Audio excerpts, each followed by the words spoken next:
चला तर विद्यार्थ्यांनो, मी काही 12वीचे पण व्हिडिओज टाकलेले आहेत, काही 12वीचे पण कन्सेप्टचं व्हिडिओज करून यूट्यूबला आहेत. सो ते चॅनल आपण नक्कीच पाहून घ्या. सो मी 11वी वाल्यांसाठी जे टिपिकल पार्ट आहेत, 11वी वाल्यांसाठी जे टिपिकल डेरिव्हेशन आहेत किंवा टिपिकल पार्ट आहे त्याचे व्हिडिओज मी बनवतोय किंवा ते व्हिडिओज लेक्चरमध्ये मी कंडक्ट करणार आहे आणि मी करत आहे. ओके, सो काही मुलांना जर हा व्हिडिओ बघताना जर काही अडचण आली तर तुम्ही कमेंटमध्ये तिथं टाका की तुम्हाला जे काही डाऊट असेल. तर नसेल तर माझा मोबाईल नंबर दिलेला असतो, तुम्ही मला व्हॉट्सअप केला तरी मी तुम्हाला रिप्लाय करेन. चला आपण आपल्या कन्सेप्ट करूयात आपण. So law of parallelogram vector, scalar आणि व्हेक्टर म्हणजे मॅथमॅटिकल लॉजिक, हा टॉपिक मी पहिल्यांदाच मॅथमॅटिकल मेथड्स जे आहे तो टॉपिक मी सुरुवातीला चालू केलेला आहे. ओके, सो त्यालाच आपण स्केलर आणि व्हेक्टरचे सगळे कन्सेप्ट आहेत, त्याच्यामुळे मी त्या ठिकाणी शब्द वापरला स्केलर आणि व्हेक्टर. व्हेक्टरचं याच्या आधीच मी काही टाइप्स सांगितले, व्हेक्टर म्हणजे काय सांगितलं, व्हेक्टरचे टाइप्स सांगितले. सो त्याच्यानंतर आपण बघितलं ते commutative law, addition of vector, multiplication, त्याच्यामध्ये असोसिएटिव्ह लॉ ही बघितला, पॉलिगॉनल लॉ बघितला आपण. सो ह्या सगळ्या गोष्टी काही लॉज बघितले. सो नेक्स्टचा जो लॉ आहे, जे दोन व्हेक्टरच्या ऍडिशन साठी सुद्धा हाही लॉ यूज केला जातो. सर ऍडिशन लॉ आपण याच्या आधी बघितला होता किंवा ट्रायंगल लॉ बघितला होता. सो त्याच्यासारखंच आपल्याला आता या ठिकाणी लॉ ऑफ पॅरलोग्राम म्हणजे दोन व्हेक्टरची ऍडिशन करण्यासाठी आपण हाही लॉ वापरतोय, जो law of parallelogram. So law of parallelogram म्हणजे काय किंवा त्याचा लॉ काय आहे बाळांनो. So if two vectors of the same time, जर दोन व्हेक्टर हे सेम टाइपचे आहेत, originating from the same point, म्हणजे बघा if two vectors are same type, एक क्यू व्हेक्टर आहे, एक पी व्हेक्टर आहे. So that is the originating from the same point. ह्या सेम पॉइंट पासून ते काय ओरिजिनेटिंग म्हणजे हे टेल्सची जी स्टार्टिंग आहे त्या दोन्ही व्हेक्टरची काय सेम आहे, म्हणजे एक ओबी या ठिकाणी आहे, एक ओए या ठिकाणी आहे. सो त्याच्यानंतर काय सांगतं बघा, are represented in magnitude and direction by two adjacent side of the parallelogram. Are represented magnitude and direction, हे जे आहेत ह्या दोन व्हेक्टरचं, याचं व्हेक्टर क्यू बार आणि एक पी बार, हे दोन व्हेक्टर हे ज्याचं जे मॅग्निट्यूड आणि डायरेक्शन हे रिप्रेझेंट काय करतं, हे त्या पॅरलोग्रामचे दोन साइड म्हणून वर्किंग करतं, म्हणजे दोन साइड म्हणून हे रिप्रेझेंट करतं. सो हा एक साइड झाला, हा दुसरा साइड झाला पॅरलोग्रामचा. सो हा एक साइड झाला, हा दुसरा साइड झाला त्या पॅरलोग्रामचा. सो मीन्स आपण पुढे काय सांगितलं जातं बघा या ठिकाणी. So two adjacent side of the parallelogram, then their resultant vector is given in magnitude and direction, then their resultant vector given in magnitude and direction by the diagonal of the parallelogram starting from the same point. म्हणजे काय, यांना जे connected होतं, जो diagonal आहे OC हा एक given direction मध्ये एक डायगोनल दिलेला आहे, तो डायगोनल आणि त्याचं जे मॅग्निट्यूड आहे ते मॅग्निट्यूड ऍज अ रिझल्टंट म्हणून वर्क करतं. ते म्हणजेच काय, हे झालं ओसी हे रिझल्टंट म्हणून काम करणार आहे. आता या ठिकाणी बघा, मी पुन्हा एकदा पॅरलोग्राम लॉ हा थोडा समजावून सांगतोय. आपण त्या लॉज वरूनच ही डायग्राम काढले, त्या लॉज वरूनच ही डायग्राम काढले. एक दोन वेक्टर अशा पद्धतीने घ्या जे की ते दोन्ही वेक्टर त्याचं मॅग्निट्यूड आणि डायरेक्शन हे त्या पॅरलोग्रामचे दोन साइड रिप्रेझेंटेशन केले पाहिजे आणि त्या दोघांची जी सुरुवात आहे, जी स्टार्टिंग पॉइंट आहे, जे टेल पॉइंट आहे, तो टेल पॉइंट या ठिकाणी ओ ला ओरिजिनेटिंग आहे आणि सेम रिझल्टंट सुद्धा सुरुवात आहे, सेम रिझल्टंटची सुद्धा सुरुवात आहे, त्याचं हे मॅग्निट्यूड आणि डायरेक्शन त्या पॅरलोग्रामचा डायगोनल असतो, त्या पॅरलोग्रामचा डायगोनल असतो. आता या ठिकाणी बघा हे झालं या डायग्रामवरून. ओके, सो आता या पद्धतीने आपण डायग्राम काढली या ठिकाणी. तर मला डायग्राम मध्ये काय दिसतंय हे सुरुवातीला मला कन्स्ट्रक्शन मध्ये लिहावं लागतं, म्हणजे मला काहीतरी त्या डायग्रामवरून. आता समजा can I see here one parallelogram. So that parallelogram is a OACB. So consider as this is one parallelogram. Its two sides OA equal to P bar. Then parallel to या साइडला पॅरलल साइड कुठली आहे, BC bar. Can I write that is also called as a P bar? That is also called as a, here will be P bar. Okay. Then OB bar equal to Q bar. बाळांनो OB bar equal to काय आहे, Q bar आहे. तर Q bar यालाच parallel काय रे बाळांनो, या ठिकाणी यालाच पॅरलल आपल्याला काय असणार आहे, इथं आहे AC bar. AC बार, त्या ठिकाणी मी लिहू का बघा Q बार, मी तर लिहितो Q बार. तुम्हाला थोडं समजायला लागले का बघा, क्लिअरली दिसतंय का, समजायला लागले का बघा. सो पुढं आता OC bar equal to R bar, हे OC bar equal to R bar हे काय आहे आपल्याला, हा जो आहे तो रिझल्टंट आहे, हा जो आहे तो काय आहे रिझल्टंट असणार आहे. सो या ठिकाणी हे जे अँगल आहे तो अल्फा अँगल, तो इथल्या ट्रायंगल साठी दाखवतो, त्या वरच्या ट्रायंगलचा बीटा अँगल आहे, आणि हा जो थीटा आहे, हा थीटा हे दोघाला सेपरेट केलेला आहे. कुणाला, P आणि Q ला, हे separated by theta angle. Okay, so then आपण थोडं पुढे जाऊया. सो आता या ठिकाणी बघा मी काय केलं, OA एक्सटेंडेड ऍट D, पुन्हा एकदा मी या ठिकाणी लिहितो OA extended at point D. कशा पद्धतीनं, in that way C is perpendicular किंवा CD is perpendicular on OD. CD is perpendicular on OD. OD वर हा CD हा कसायला पाहिजे, परपेंडिक्युलर असायला पाहिजे. आणि अजून एक can I write here OD equal to OA plus AD. या ठिकाणी मी एवढं अशा पद्धतीने लिहू शकतो का बघा, इथपर्यंत तुम्हाला लक्षात आलं का बघा, OD equal to OA plus AD.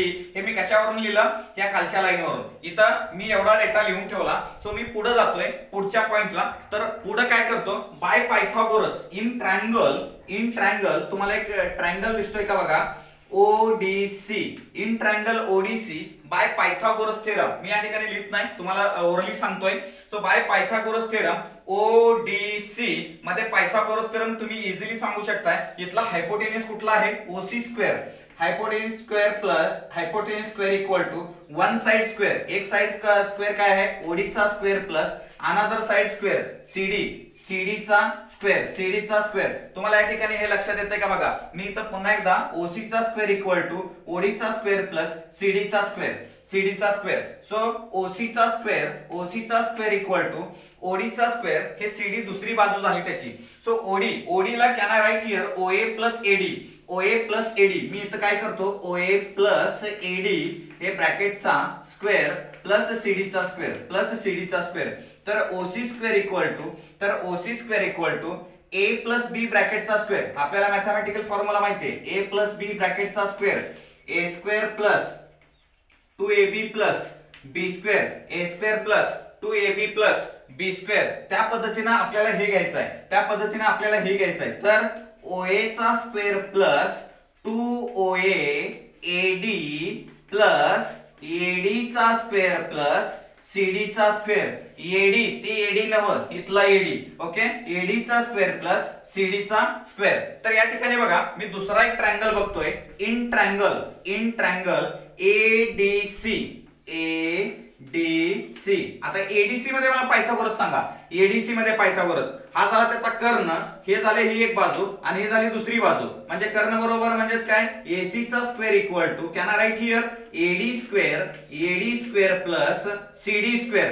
DC square काय आणि CD स्क्वेअर काय एकच आहे, DC स्क्वेअर काय आणि CD स्क्वेअर काय. तुम्ही ठीक आहे सर, काही जणांना वाटतंय CD चा square. As it is you can तुमच्या ओन याला हे अंडरस्टँडिंग तुम्हाला अंडरस्टँडिंग झालं म्हणजे सफिशियंट झालं. आता AC चा स्क्वेअर इक्वल टू AD चा स्क्वेअर प्लस CD चा स्क्वेअर. आता या ठिकाणी बघा मला AD चा स्क्वेअर प्लस CD चा स्क्वेअर, मी इथली व्हॅल्यू टाकतो AC चा स्क्वेअर या ठिकाणी. तर OC चा स्क्वेअर बरोबर OA चा square plus 2OA into AD plus so इथे काय करतो मी AC चा स्क्वेअर. याच ट्रायंगल मध्ये बाळांनो मी काय करतोय बघा, याच ट्रायंगल मध्ये एक व्हॅल्यू फाइंड करतोय. ती व्हॅल्यू बघा कोणती, याच ट्रायंगल मध्ये. सो या ठिकाणी पहा, तर मला इथं कॉस थिटाची व्हॅल्यू सांगा. कॉस थिटा म्हणजे काय, समोरील बाजू लगतची बाजू भागिले कर्ण. कॉस थिटा म्हणजे काय, adjacent side upon hypotenuse. So cos theta equal to adjacent side काय आहे AD. सो AD अपॉन AC. Can I write here AC equal to AD cos theta. Sorry extremely sorry. ह्या AC ला मी इथं पाठवलं, तर AD राहणार इथं. So AD equal to AC cos theta. तर एडी ची व्हॅल्यू मला काय आली एसी कॉस थिटा आली. ओके, सो सध्या मी इथं ऑर्डर ठेवून टाकतोय. ओके, आता एडी इक्वल टू एसी मला काय रे बाळांनो इथं एसी या ठिकाणी दिसतंय बघा एसी क्यू बार आहे, तर मी इथं लिहितो क्यू बार, या ठिकाणी लिहितो Q bar cos theta, Q bar cos theta. तर आता मला या व्हॅल्यूज मला या ठिकाणी पुटअप करायचे आहेत या इक्वेशन मध्ये. व्हॅल्यूज मला बाकीच्या सगळ्या व्हॅल्यूज या ठिकाणी माहित आहेत, आधी मी राईट केलेल्या आहेत. ओसी चा स्क्वेअर, ओसी म्हणजे काय बघा, ओसी म्हणजे आर, सो मी इथं आर स्क्वेअर लिहिलं. त्याच्यानंतर ओए मला काय आहे पी, सो इथं लिहिलं मी पी स्क्वेअर प्लस ओए पुन्हा काय आहे OA, so 2 into P into AD काय आहे माझ्याकडे, एडी इथं दिलेला आहे AD Q cos theta plus AC काय आहे रे बाळांनो, एसी काय आहे Q square. Then I want to here find the, मला इथं काय काढायचं आहे, या रिझल्टंटची व्हॅल्यू काढायची आहे. मला या ठिकाणी काय काढायचं आहे, या रिझल्टंटची व्हॅल्यू काढायची आहे. That is called as a resultant and this value is the R. So मी काय करतो, taking square root on both side, दोन्ही साइडला काय घेतो स्क्वेअर रूट घेतो. तर स्क्वेअर रूट घेतल्यानंतर इथं R equal to square root of P square plus या क्यू ला मी आधी लिहितो Q square plus 2pq cos theta. So अशा पद्धतीने मला हे जे आर बार आहे किंवा हे रिझल्टंट आहे, जे रिझल्टंट ह्या रिझल्टंटचं इथं मला काय भेटतं, हे इक्वेशन भेटतं. या रिझल्टंटचं मला इथं काय भेटतं, हे झालं इक्वेशन. या अशा पद्धतीने आपण ह्या रिझल्टंटचं इथं इक्वेशन लिहू शकतो. इथपर्यंत तुम्हाला लक्षात आलंय का, पहा हे सर्वांना कळलंय का बघा, हे रिझल्टंटचा पार्ट. ओके, सो थोडं याच्या पुढे आपल्याला काय काढायचं आहे, हे अल्फा म्हणजे हा अँगल मला फाइंड करायचा आहे. जर मला हा अँगल फाइंड करायचा आहे, इथं मी रिझल्टंट काढायला सांगितलं, मी रिझल्टंट काढला. Then find alpha. जर मला अल्फा काढायचा आहे बाळांनो, जर मला अल्फा काढायचा आहे तर मी एक फॉर्म्युला वापरू का, हा अल्फा साठी tan alpha equal to tan बरोबर काय असतं, समोरील बाजू भागिले लगतची बाजू, म्हणजे opposite side upon adjacent side. तर अपोजिट साइड काय रे बाळांनो, इथं अपोजिट साइड सीडी ही अपोजिट साइड आहे. कुठल्या ट्रायंगल मध्ये असं लिहू शकता तुम्ही, इथं लिहू शकता इन ट्रायंगल ओडीसी असं लिहा, इथं वाटलं तर इन ट्रायंगल ओडीसी. मग मी इथं लिहितो tan अल्फा बरोबर CD डिवाइड बाय ओडी. तर CD डिवाइड बाय ओडी माझ्याकडे काय आहे, इथं दिसतंय बघा, ओडी इक्वल टू काय असणार आहे, ओए प्लस एडी. सो या ठिकाणी मी लिहितो ओए प्लस एडी. तर बाळांनो आपल्याला पुढे काय येतं बघा, तर बाळांनो आपल्याला पुढे काय येतं, tan अल्फा इक्वल टू सीडीची व्हॅल्यू मला माहित आहे का, मी या ठिकाणी थोडंसं हे कंप्लीट करतो. सो सीडीची व्हॅल्यू या ठिकाणी मला माहित आहे का बघा, सीडीची व्हॅल्यू काय आहे, सो सीडी इथं आहे. तर आता सीडी मला या ठिकाणी कुठं दिलेलं आहे का बघा व्हॅल्यू, नाही. तर मला ही व्हॅल्यू फाइंड करावी लागेल. तर व्हॅल्यू कशी काढायची बघा, तर इन ट्रायंगल याच ट्रायंगल मध्ये येऊयात आपण. कुठल्या ट्रायंगल मध्ये, ओडीसी मध्ये sine theta equal to, ODC मध्ये मी तुम्हाला थोडा वेळ देतो, साइन थिटा इक्वल टू, तुम्ही सांगा बघू साइन थिटा इक्वल टू काय यायला पाहिजे त्या ठिकाणी, साइन थिटा बरोबर समोरील बाजू भागिले कर्ण, opposite side upon hypotenuse, means काय CD अपॉन AC.